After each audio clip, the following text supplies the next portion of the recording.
This one's going to be a doozy. We have to solve for every theta in between 0 and 2 pi. All right, I've got cos 2 theta, 3 sine theta, sine squared theta, 0 equaling that. So I'm thinking quadratic thoughts, but here's the issue. Cos 2 theta doesn't combine with any of these guys. Oh, if only I can make a cos 2 theta into a sine. What's that? Cos 2 theta is the same as 1 minus 2 sine squared theta? Oh, that just makes life so much easier.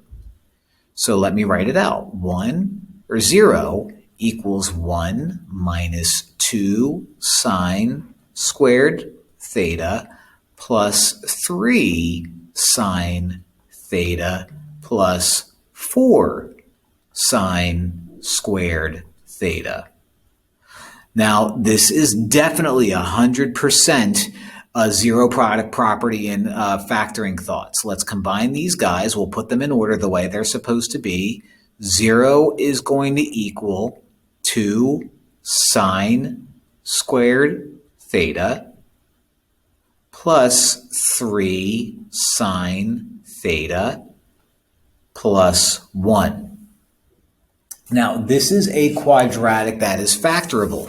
If we were to pretend that sine squared is like the same as x squared and sine is the same as x, then we would be able to factor this out to 2 sine theta plus 1 times sine theta plus 1. So we have to do zero product property on this, so let's focus one part at a time. If I were to say 2 sine theta plus 1 equals 0, and just because I'm worried that I'm going to run out of space, subtract 1, divide by 2, that gives me sine theta equals negative 1 over 2. I didn't leave myself a lot of space. Shame on me. I'm usually good for that, but I forgot this time. Inverse sine both sides. Inverse sine both sides. And theta is going to be negative pi over 6. Now, negative pi over 6, that's no good. Why? Because I only want it to be in between 0 and 2 pi. So if I were to add 2 pi to this, that gets me 11 pi over 6, which lives in quadrant 4. Okay, 1/6 of a pi away from it. I can see that from here. Now, what am I dealing with? Sine? Sine is negative in quadrant 4 and quadrant 3. So if this is 1/6 pi away from the x-axis in quadrant 4, then 1/6 pi away from the x-axis in quadrant 3 is going to be 7 pi over 6. So that's one side. I still have to do the other. So I have sine pi plus 1. Sine theta plus 1 equals 0. Subtract 1. Inverse sine both sides.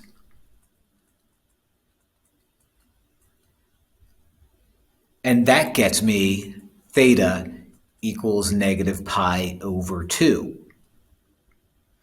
Negative pi over 2, again, not where we want it to be. Let's add 2 pi.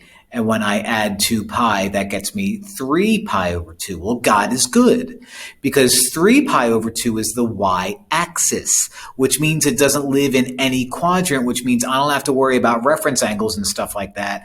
I just get 3 pi over 2. So my final answer are going to be these 3 guys right here. Not in any particular order, but that's the order that I wrote it in, and I'm running out of space. So I spent all that time writing that little curvy thing. Kirby's Dreamland. Kirby's Dream. Like and subscribe.